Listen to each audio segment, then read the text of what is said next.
Hello, everybody. I'm Tyler Suiters with the Consumer Electronics Association.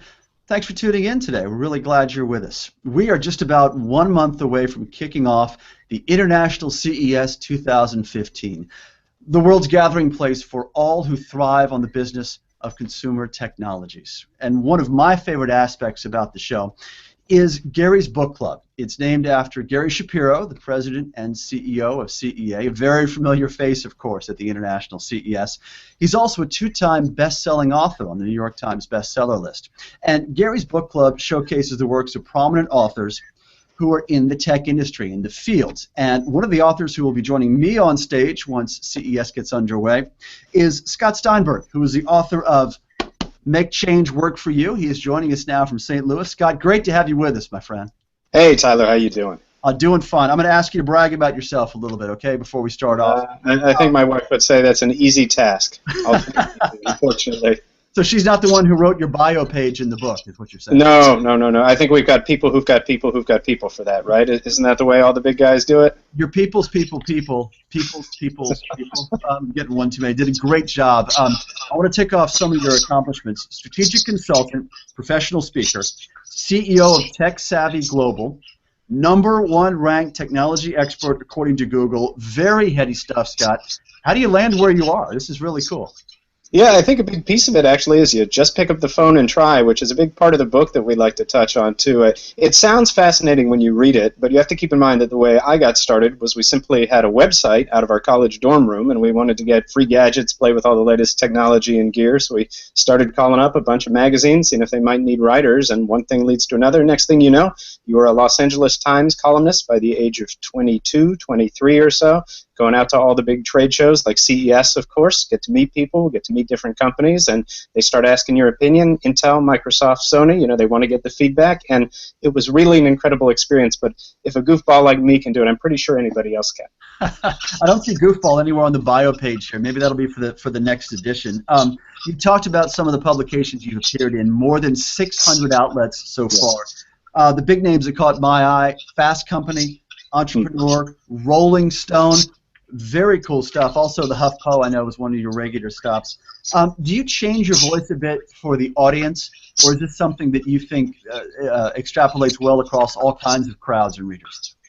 Well, I can tell you, we always try and change the voice for the audience. It's important to connect with readers, viewers, make sure that they're enjoying the content that we have to share. I mean, at the end of the day, right, that's what we're trying to do, is keep people up to speed, make sure they have fun, make sure they enjoy the news that you have to share. It doesn't always have to be dry and boring. And especially what I've tried to do in Make Change Work for You is come up with a story that's pretty compelling. It mixes some pop culture icons like Tony Hawk, musicians, rappers like Wiz Khalifa, and shares their insights alongside those that you would get from best-selling authors and social media mavens like Marie Smith or Gary Vaynerchuk, and really try and make it approachable and show how just about anybody can innovate in their life, in their career, in their business, the same way the top tech startups can do. It's really not that hard. So I think a big piece and part of the fun of that is putting in some entertaining stories that people can relate to, because I think really once you see a little bit of yourself in the book, you'd be amazed just how much the rest of it connects and how easy it is to use some of the insights that we shared to make sure that things are better, to make a positive change on a pretty big scale. So relating one-to-one is, of course, a big piece of it, and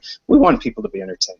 Well, I want to go through some of the roll call of names that you do list in the book in just a few minutes, Scott. But let's start out with the cover of the book itself. And looking over your shoulder there, I want to be quiet while the camera changes. You've got a beautiful, clean, hard copy cover with the two chameleons on the front. I want to hold up my version, which has coffee stains on it. It's dog-eared. It's got all kinds of paper clips and stuff in it. This is a well-worn issue. Clearly, the one over your shoulder hasn't been touched since your wife put it there, for today's shot. But let's talk about the cover itself. Why chameleons? A very, very strong visual, and to me, there's a clear reaction in terms of what they represent. Yeah, I think actually what's fascinating, by the way, nice cover, glad to see you got some use out of it, is the chameleon really represents change, right? The ability to blend in, to adapt, no matter the surroundings, no matter how complex, no matter how challenging. But one of the things you may notice if you look at the chameleon a little bit deeper is that we show it in a different range of colors, and maybe some pretty striking colors, because what we're also trying to show is how in these surroundings, not only do you have to blend in to some degree, but it's also important if you want to thrive in these changing and challenging scenarios that you also stand out a little bit as well. So that was really the inspiration behind the cover, was showing how people can not only blend in and stay up to date, but also continually stay ahead of the curve and really make their own mark as they go. Well, you put it a little more formally in the subtitle to this: 10 ways to future-proof yourself, fearlessly innovate, and succeed despite uncertainty. Future-proofing yourself sounds a bit like that ability to adapt and evolve regardless of the circumstances. Absolutely, and I think that's an important piece of it because right now we live in some pretty darn disruptive and fast-changing times. And actually, if you look at the research, what you find, this is fascinating, is IBM researchers have found that in business, basically, constant change is the new normal.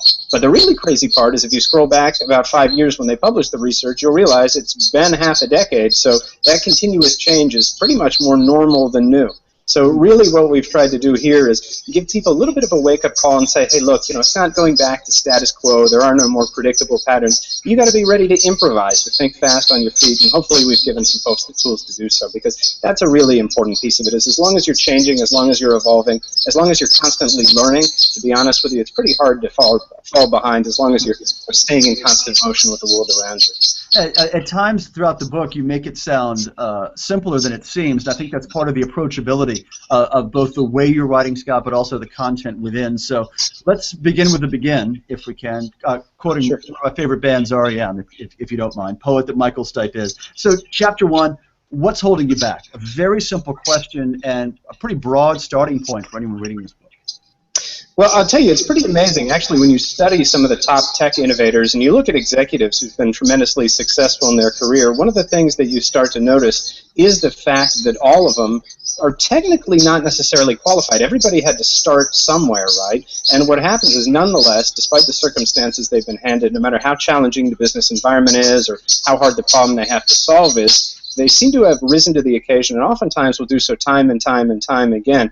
And a lot of it is simply a function of being willing to experiment, to try to attack the problem from different angles, whereas other people might give up. So what we discovered as part of our research is that really everyday folks the world over, all sorts of organizations of every single size, are being able to compete, and in many cases, compete more successfully than large, well-established players. We see this in the tech field all the time with startups who are taking on the major corporate giants. And what you find is that they're simply willing to try.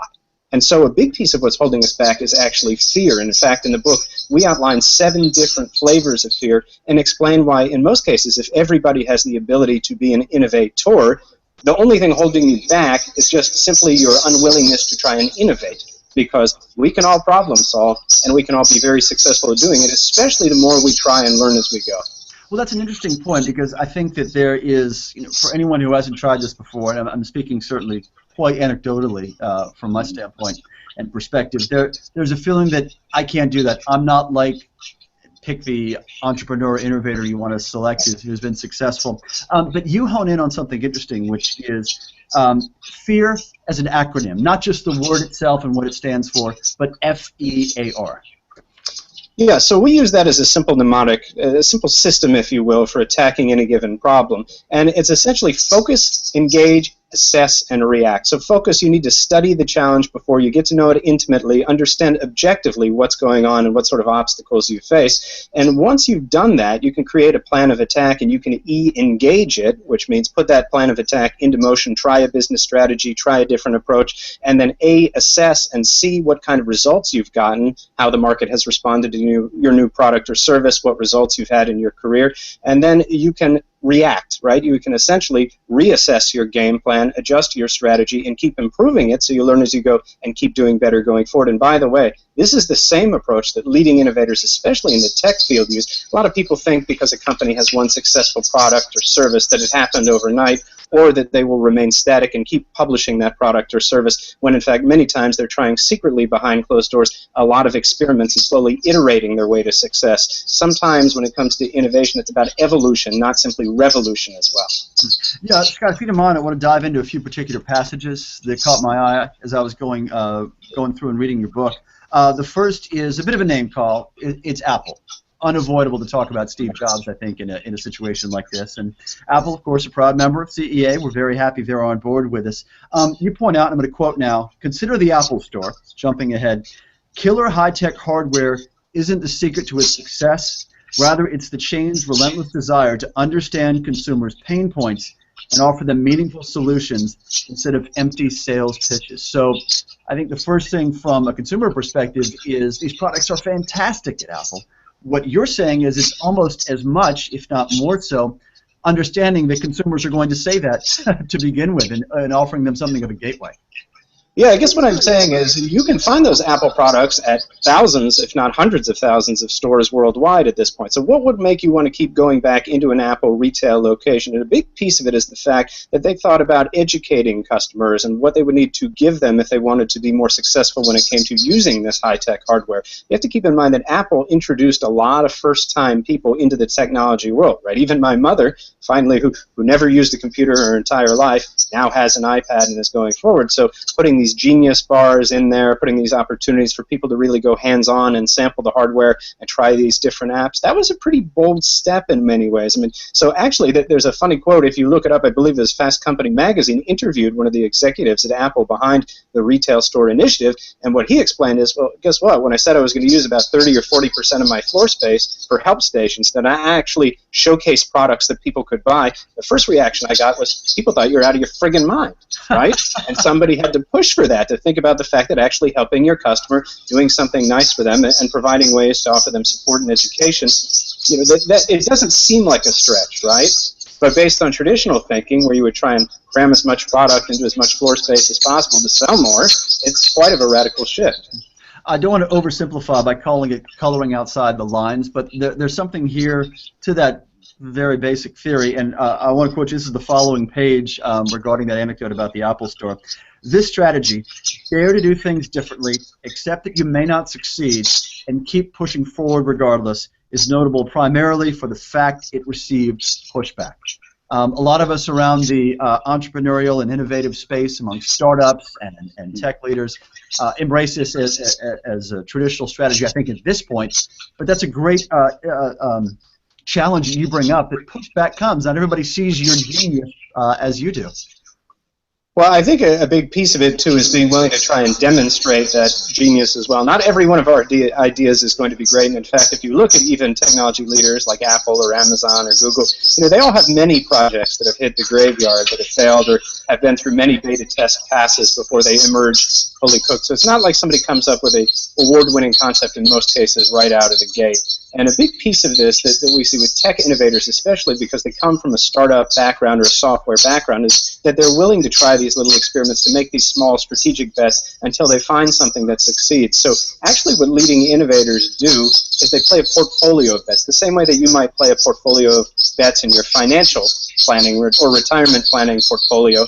They also do the same with new ventures, new products, new ways of positioning themselves, new pricing methods, and they know that not everything's going to work, but they know as they keep trying, they're going to get better and better about understanding what does work, and eventually they're going to hit on something that will succeed. But I don't think most people think about their lives that way. They don't really think about their careers that way, and they certainly don't think about in business, especially the more that we're put under pressure to do more with less, and the harder it is to get ahead with so much competition, that it's good to take risks. You just have to take smart risks, educated bets, and not bet more than you can afford. And like I was saying, learn as you go, almost in that same way that you would a financial portfolio. Overall, continue to see gains, get more experience, get more capabilities, get more insights with each new effort, and eventually you'll find your way to success, or at least greatly improve your odds of doing so, as opposed to, say, not taking risks and doing the same thing over and over and over again, which holds less worth and less relevancy and less value if the world is changing constantly around you. So placing smart bets, Scott, sounds like a good segue into the next content I want to bring up from your book, Picking Your Battles. And while we're stepping out of the tech world, theoretically, we're still very much in the tech space, because you call out the San Francisco 49ers, who now play in the heart of Silicon Valley, starting this season with their new stadium. And you mentioned CEO Jed York and his strategy. Quoting again from you, I'm sorry, you're quoting Jed York. Pardon me, I want to be direct about that. York says, a lot of teams say their goal is to win the Super Bowl. We want to be competing for it year in and year out, as opposed to one season. You have to look at the long-term view and be able to make some mistakes in the short run to have the overall success you want. And this is coming from a guy whose team went to 3 consecutive conference championships. Only one Super Bowl, but 3 consecutive championships. And I mean, that's a staying power you don't often see in professional sports, certainly not in the NFL. So there's a lot to what he's saying just based on recent success and evidence. Yeah, it's incredibly amazing. Basically, Jed York mentioned that he wanted to have with the 49ers the same sort of culture that you would get in Silicon Valley with startups, with the lean startup method, and really think about long-term investments and what it would take. What small little gambles could they make right now that eventually would pay long-term gains? So instead of simply saying, all right, right now we're going to go get the most expensive player, the one who appears to be the most talented, what we're going to do is we're going to think about how we can grow this team as a whole and how we can invest in different players who may not be as accomplished yet, but if we can train them and get them up to speed from a long-term perspective and take that same amount of money or that same amount of time or effort that may have been put into one superstar and spread it around a number of other players that we know will remain with us for many seasons to come, as a team we can keep getting better and better and better and better. We may not always win the Super Bowl this year, but overall we're going to grow, we're going to improve, and we're going to bring our chances of winning those Super Bowls year in and year out to a much greater scale. All right, football fans, we'll see if that translates in future years to Colin Kaepernick staying with the Niners, or if they're going to let him go at an opportune time. And Scott, I say this from a wounded NFL fan's perspective. My Washington Redskins lost horribly to the Niners just in the last few weeks, so there's a little bitterness there, but I'll move past that. Look on the positive. The method works. Do you feel a bit like a psychologist or an analyst occasionally in here? A lot of this is delivery of insight into what we may be thinking as readers as we're proceeding through your book and your narrative.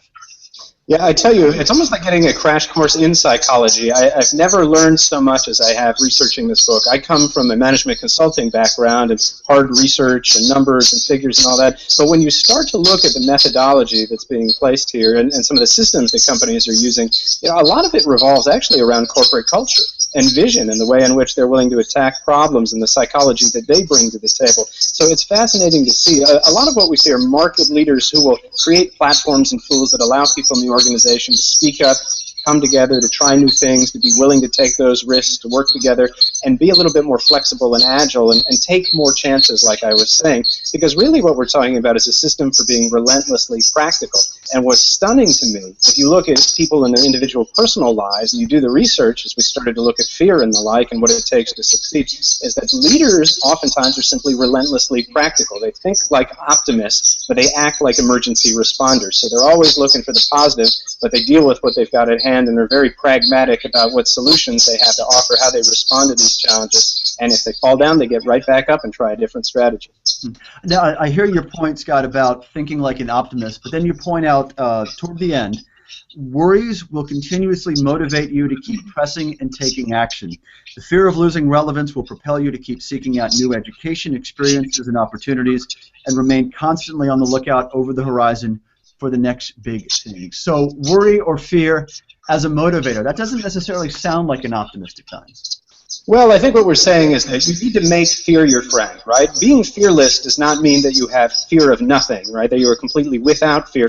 But really we try and redefine being courageous as knowing what to be afraid of and using it to motivate you to do better and constantly stay in motion. So actually, if you look at Intel, here's a great example. Their former CEO, Andy Grove, had this motto, and that motto was, "Only the paranoid survive." And basically what he did was ask his management team to constantly be considering, what are competitors doing? What could we be doing better? How can we stay ahead of the curve? What do our customers want? Where are we falling short, right? What could we be doing to fix those problems and get the capabilities and resources in place that we need? And I think as long as people are constantly understanding that the world is turning around them and that they need to stay up to date and stay relevant and constantly be looking a few steps ahead, I don't think there's anything wrong with being a little bit afraid. It keeps you on your toes, right? There's a great phrase, and that is, the hardest thing on your laurels is resting on them. And we're saying sometimes you need to get up and constantly get moving and just don't sit things out, right? Even when you're successful, the more successful you are, the more inclined people and organizations are to keep doing the same thing over and over and over. And really what you need to be thinking about is, how do we break out of that comfortable groove? Because even when we're doing well, and in fact when we are successful, is the best time to be thinking about what comes next. Mm-hmm. Scott, before we let you go, and that's a great wrap-up on the book itself, some tips for folks who are maybe making their first or maybe one of their first trips to the International CES. There's a lot of ground to cover, so much to see. What's the best strategy you've seen for finding the future today when you're at the show? Yeah, I would definitely say pick your battles. Try and attend some of the pre-show events, get a sense as to what's going to be shown before you have to battle with 100,000 plus other attendees. Also try and get a sense of some of the bigger themes that you're seeing around the show. So if you are going to go to different booths, try and focus on some of the larger things being featured. And of course, talk to other attendees. This is a big piece of it. Great networking event, but oftentimes even us experts and analysts, we can only see so much if we're only a handful of people. It's a big friggin' show. You guys put on one hell of a party, and I got to say, sometimes you need to use your spies, you need to talk to other people and get insights from other attendees, because you'd be amazed what they can find that you simply haven't had the bandwidth to come up with. Yeah, word of mouth is a valuable tool there, no question. Well, Scott Steinberg is the author of Make Change Work for You. If you pick up a copy, you don't have to get coffee stains on it like I do, but you may well. It's good to dive into. 10 ways to future-proof yourself, fearlessly innovate, and succeed despite uncertainty. Scott, looking forward to catching up with you in Las Vegas. I do want to mention that you and I will be together at Gary's Book Club Wednesday, January 7th, and this is Pacific time, so if you're out in Vegas, these are the times you need to look for. 1:30 to 2 is the interview. 2 to 3, Scott is signing books, so we hope to see you out there. It's going to be a great time. Scott, hope everything is going well, and happy holidays to you, and we'll see you in just about 1 month out in Las Vegas. All right, same to you. See you in January. Thanks again. All right. And thanks to everybody who is tuning in with us today. I'm Tyler Suiters of the Consumer Electronics Association in Washington, D.C. We'll talk to you again soon.